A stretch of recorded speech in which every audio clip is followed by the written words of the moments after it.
వైకా jewellers వెలలేని Vaibhogam తరుగులేని నమ్మకం. ఇప్పుడు మన కాకినాడలో డిసెంబర్ 5న ఘనంగా ప్రారంభం కాబోతోంది. నమస్తే, వెల్కమ్ టు సుమన్ టీవీ. నేను మీ సుమన్ టీవీ ఉషా. సో 2025 సంవత్సరానికి సంబంధించి ప్రతి ఒక్కరు జాతకరీత్యా మాకు ఏ విధంగా ఉండబోతుంది, దాంతోపాటు ఏ విషయాలలో మాకు కలిసి వచ్చే అంశాలు ఉన్నాయి, మేము వ్యాపార రీత్యా ముందుకు వెళ్ళొచ్చా, దాంతోపాటు వివాహానికి సంబంధించి, సంతానానికి సంబంధించి, ఎడ్యుకేషన్కి సంబంధించి కొంతమంది విదేశాలకు వెళ్ళాలనుకుంటూ ఉంటారు. మాకు ఈ సంవత్సరం ఆ అవకాశం ఉందని కూడా అడుగుతూ ఉంటుంటారు. సో ఓవరాల్గా ఏ యాంగిల్లో కనుక మనం చూసుకున్నా, నక్షత్రాల వారీగా కనుక మనం గమనిస్తే 2025 సంవత్సరానికి సంబంధించి ఏ విధంగా ఉండబోతుంది, ప్రత్యేకించి ఈ నక్షత్రాల వాళ్ళు ఏ విషయాలలో జాగ్రత్తలు వహించాలో మనతో పాటు ఉమా దేవరకొండ గారు ఉన్నారు. ఆయన అడిగి తెలుసుకుందాం. నమస్తే అండి. నమస్తే అమ్మా. సో 2025 కనుక మనం చూసుకుంటే ప్రతి ఒక్కరు కొత్త సంవత్సరానికి సంబంధించి రాశుల యొక్క ఫలితాలు అండ్ దాంతోపాటు నక్షత్రాలు ఏ విధంగా ఉండబోతూ ఉన్నాయి, మా నక్షత్రం వారికి ఏ విధంగా ఉందని అడుగుతూ ఉంటుంటారు. సో ఫస్ట్ మనం కనుక చూసుకుంటే అశ్విని నక్షత్రం వారికి అసలు ఏ విధంగా ఉండబోతుంది అంటారు? ముందుగా అమ్మ, అశ్విని నక్షత్రం గురించి ఒక క్లియర్గా ఒక విషయం చెప్పిన తర్వాత 2025లో ఎలా ఉండబోతుందో చెప్తాను. ఈ నక్షత్రాలు అనగా మన ఆకాశంలో కనిపించేటువంటి కాంతివంతమైన స్వరూపాలతో కూడినటువంటి తారలు, వీటి నక్షత్రాలుగా పేర్కొన్నారు.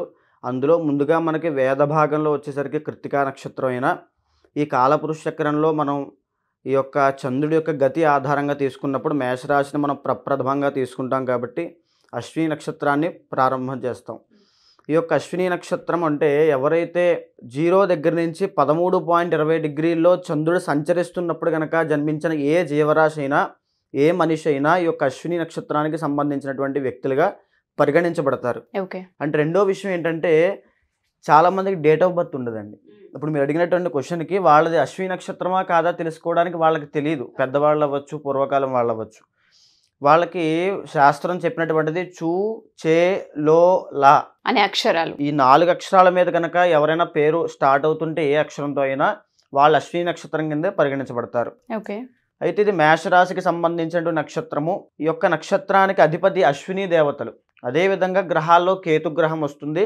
రాశిపరంగా మేషరాశి కాబట్టి కుజగ్రహం అధిష్టాన గ్రహం అవుతుంది. ఎప్పుడైతే ఈ 3 గ్రహాల యొక్క కలయిక అశ్విని నక్షత్రానికి ఉందో, అశ్విని నక్షత్రం వాళ్ళు జనరల్గానే కొంచెం స్పీడ్ స్వభావం అనేది ఎక్కువ ఉంటుంది. అంటే ఫాస్ట్గా ఏదైనా నేర్చుకుంటారు, ఫాస్ట్గా వదిలేస్తారు. అశ్విని నక్షత్రం వాళ్ళు తొందరగా దేంట్లోనే దూరేస్తారు, తొందరగా అంటే మూడ్ స్వింగ్స్ ఎక్కువ ఉంటాయి. ఓకే. షిఫ్ట్ అయిపోతారు, దేంట్లోనూ ఉండదు. పైగా గ్రాస్పింగ్ పవర్ ఎక్కువ ఉంటుంది, ట్రావెలింగ్ ఎక్కువ ఇష్టపడుతుంటారు. ఇలాంటి నేచర్ ఉన్న అశ్విని నక్షత్రము రాబోయే రోజుల్లో ఎలా ఉండబోతోంది. అయితే కొన్ని అశ్విని నక్షత్రాలు కొన్ని విషయాలు మాత్రం మనం చెప్పాలి. అశ్విని నక్షత్రానికి ఉన్నటువంటి ఇబ్బంది ఏంటంటే 30 సంవత్సరాలు వచ్చేంత వరకు సెటిల్మెంట్ విషయంలో ఒక గ్రోత్ కానీ ఏది ఉండదు. ఎందుచేతంటే వీళ్ళు ఒక దాంట్లో స్థిరంగా ఉండలేరు.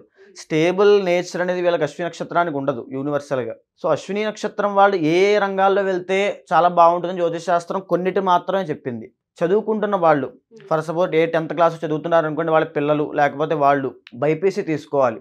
అంటే అశ్విని దేవతలు వైద్యానికి సంబంధించినటువంటి దేవతలు.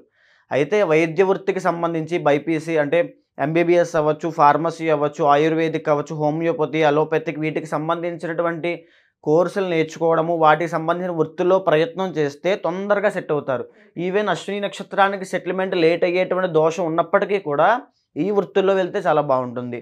టూర్స్ అండ్ ట్రావెల్స్ అంటే కేతు ఎప్పుడు కూడా తిరగడానికి ఇష్టపడుతూ ఉంటాడు. టూర్స్ అండ్ ట్రావెల్స్, భగవంతుడికి సంబంధించిన విషయాల్లో, వృత్తుల్లో చాలా బాగుంటారు.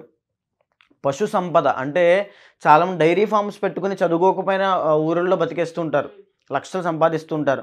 వాళ్ళందరూ ఇలాంటి క్యాపబిలిటీ, ఇలాంటి కలయిక ఉన్న వాళ్ళే, కాంబినేషన్ ఉన్న వాళ్ళే.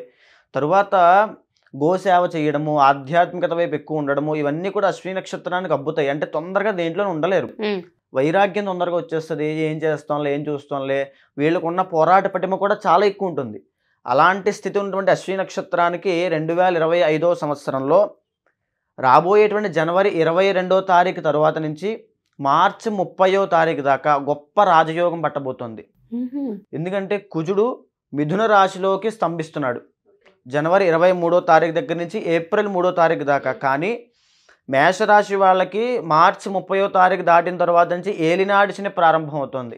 ఈ యొక్క ఏలినాటి శని ప్రారంభం అయిన తర్వాత ఇప్పటిదాకా ఎవరైనా సెటిల్ అవ్వకపోతే అశ్విని నక్షత్రం వాళ్ళు ఇక ముందు కూడా చాలా ఇబ్బందులు పడతారు. వాళ్ళకు ఉన్నటువంటి ఒకే ఒక్క అవకాశము ఈ యొక్క జనవరి 23 దగ్గర నుంచి మార్చి 30 దాకా. సువర్ణ అవకాశం. అది దాటితే విపరీతమైన ఇబ్బందులు. చుట్టూ ఉండేటువంటి వాళ్ళు దూరం అవుతారు.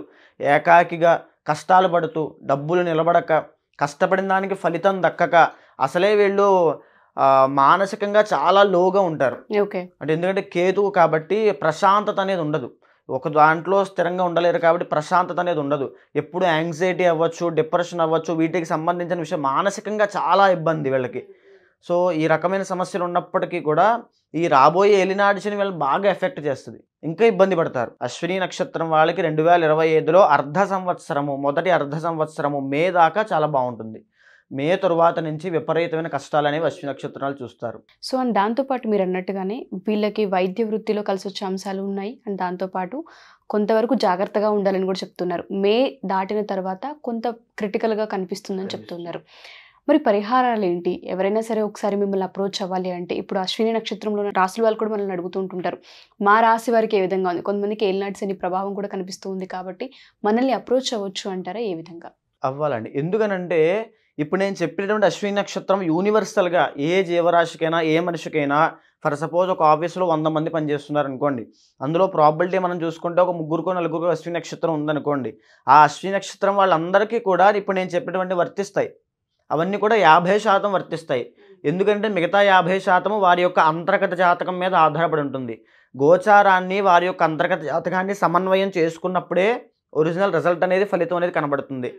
సో వారి యొక్క అంతర్గత జాతకంలో ఇది కేతు నక్షత్రం కాబట్టి వారి దశాంశచక్రంలో కేతు బాగున్నా, లేకపోతే చంద్రుడు చాలా బాగున్నా, ఈ యొక్క కుజుడు చాలా బాగున్నా వీళ్ళకి చాలా మంచి రాజయోగాలు అనేవి ఉంటాయి. అంటే ప్రతి ఒక్కరూ నాకు ఈ 30 సంవత్సరాల దాకా సెటిల్మెంట్ లేదు కదా అని చెప్పి డిప్రెషన్లోకి వెళ్ళాల్సిన పని లేదు. మీ యొక్క అంతర్గత జాతకం చూపించుకుని ఏమైనా దోషాలు ఉన్నప్పటికీ కూడా వాటిని పరిహారం చేసుకోవాలి. ముఖ్యంగా అశ్విని నక్షత్రంలో మొదటి పాదంలో జన్మించిన వాళ్ళకి తండ్రికి దోషం ఉంటుంది. ఓకే. పుట్టిన తర్వాత పుట్టినటువంటి 6 నెలలకో 7 నెలలకో తండ్రికి ఆర్థిక ఇబ్బందులో, ఆరోగ్య ఇబ్బందులో, అంటే తండ్రికి దోషం, నక్షత్ర దోషం అంటారు. పుట్టిన తర్వాత ఖచ్చితంగా 1వ పాదంలో పుడితే నక్షత్ర శాంతి తప్పకుండా ఆచరించాలి, లేకపోతే కష్టాల పాలవుతారు. ఒకవేళ ఆచరించినట్లయితే అవసరం లేదు. అయితే ఈ అశ్విని నక్షత్రం వాళ్ళకి ప్రతి నక్షత్రానికి కొన్ని రకమైన ఆరోగ్య ఇబ్బందులు అనేవి చెప్పబడ్డాయి శాస్త్రంలో ఉండి.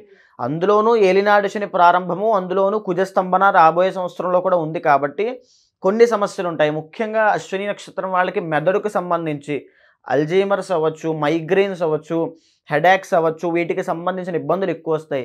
ఇందాక నేను చెప్పిన యాంగ్జైటీ అవ్వచ్చు, డిప్రెషన్ కూడా వారి యొక్క మానసిక స్థితికి సంబంధించి, అది మెదడుకు సంబంధించింది. సో ఈ మానసికమైన ఇబ్బందులు అవ్వచ్చు, తలకి సంబంధించిన ఇబ్బందులు ఎక్కువగా వస్తుంటాయి వీళ్ళకి.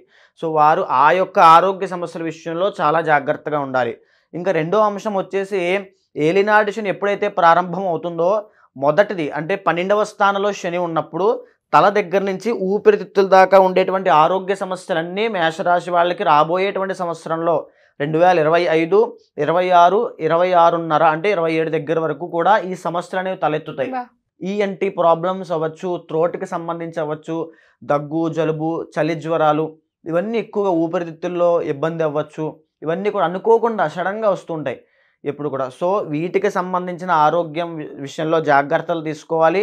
అశ్విని నక్షత్రానికి ఏదైతే చెప్పబడి ఉన్నాయో ఈ తలకి సంబంధించిన ఇబ్బందులు, వాటికి ఏవైనా సరే వాళ్ళకి హెరిటల్గా అంటే వంశపారంపర్యంగా వస్తూ ఉన్న వాళ్ళైతే ఇంకా జాగ్రత్తగా ఉండాలి. సో ఆరోగ్య సమస్యలు అయితే చాలా ఎక్కువగా కనిపిస్తున్నాయని ఎక్కువగా కనిపిస్తున్నాయి. ఎవరికైనా సరే జాతకరీత్యా మీరు అన్నారు, ఓవరాల్ గా ఎవరైతే ఈ నక్షత్రంలో ఉంటూ ఉంటారో వీళ్ళందరికీ ప్రాబ్లమ్స్ ఉన్నాయి, 50% వరకు కనిపిస్తూ ఉంటుంటాయి. మిగతా అనేది అంతర్గత జాతకం మీద ఆధారపడి ఉందని.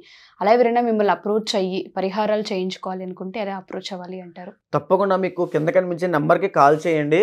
తప్పకుండా మీ యొక్క date of birth, time, place కనుక ఉన్నట్లయితే షార్ట్గా ప్రిడిక్ట్ చేయొచ్చు. మీ జాతకము, మీ జీవితం ఎలా ఉంటుంది, ఎలా ఉండబోతుంది, ఏ ఫీల్డ్లోకి వెళ్తే మీరు చాలా బాగుంటారు, ఏ బిజినెస్ చేయాలి, బిజినెస్ చేసే క్రమంలో పార్ట్నర్షిప్ పెట్టాలా లేదా. బిజినెస్లు మనం చూస్తే అండి, ఇవాళ అశ్విని నక్షత్రానికి ఒక బిజినెస్ మనం సజెస్ట్ చేసాం అనుకోండి, మనం బజార్లోకి వెళ్తే కొన్ని 100 షాప్స్ అనేవి కనబడతాయి. ఆ 100 షాప్స్లో వాళ్ళకి బిజినెస్ అని మనం చెప్పేస్తాం, వాడు ఏ బిజినెస్ చేసుకోవాలో వాళ్ళకి తెలియదు. సో ఆ బిజినెస్తో సహా మనం ప్రిడిక్ట్ చేయొచ్చు. ఓకే. సో ఎవరికైనా అప్రోచ్ అవ్వాలంటే అప్రోచ్ అవ్వచ్చు తప్పకుండా. ఏ బిజినెస్ చేసుకోవాలి, పార్ట్నర్షిప్ పెట్టాలా పెట్టకూడదా, లేకపోతే ఏ అంశంలో దాన్ని తీసుకోవాలి. ఫర్ సపోజ్ శుక్రుడు ఉన్నాడు అనుకోండి, శుక్రుడు బట్టలకి సంబంధించి లగ్జరీ ఐటమ్స్ సంబంధించినటువంటి గ్రహము. అదే శుక్రుడు కొన్ని 100 కారకత్వాలకి సంబంధించిన ఆయన. లగ్జరీ కార్స్ ఉంటాయి, అది శుక్రుడికి సంబంధించింది. పరుపుల బిజినెస్ ఉంటుంది, శుక్రుడికి సంబంధించింది. సినిమా హాల్స్ ఉండే, శుక్రుడికి సంబంధించింది. ఇలాగా ఆ వ్యక్తి జాతకము, ఆ వ్యక్తి యొక్క పర్సనల్ ఆలోచనలు, ఆ వ్యక్తి ఎలా ఆలోచిస్తున్నాడు, అతనికి కోరిక ఏమిటి, ఏం చేయాలనుకుంటున్నాడు, ఆయన జాతకము అన్నీ కూడా కూలంకషంగా చర్చించిన తర్వాత ఆయనకు ఒక పర్ఫెక్ట్గా మనం ఇచ్చామంటే తప్పకుండా సక్సెస్ అవుతాడండి. డెఫినెట్గా అండి. సో ఎవరైతే మా ఈ వీడియో చూస్తూ ఉంటుంటారో 2025 సంవత్సరానికి సంబంధించి అశ్విని నక్షత్రం వారి యొక్క ఈ విధంగా ఉందన్నమాట జాతకం కనుక మనం చూసుకుంటే, ఎవరైనా పర్సనల్గా కనుక ఉమా దేవరకొండ గారిని అప్రోచ్ అవ్వాలనుకుంటే డెఫినెట్గా మీరు కాల్ చేయొచ్చు. ఎస్పెషల్లీ జాతకరీత్యా మనం కనుక ఒకసారి కన్సల్ట్ అయితే ఏ విధంగా ఉండే అవకాశం ఉంటుంది, ఏ విషయాల్లో మనం స్టెప్ తీసుకోవచ్చు అన్న వాటిపైన మీకు డీటెయిలింగ్గా ఎక్స్ప్లెయిన్ చేసే అవకాశం ఉంటుంది. కింద స్క్రోల్ అవుతున్న కాంటాక్ట్ నుండి కాంటాక్ట్ చేస్తే మా టీం మీకు పూర్తి వివరాలు అందిస్తారు. థ్యాంక్ యూ అండి. Thank you so much. Thank you. నమస్తే.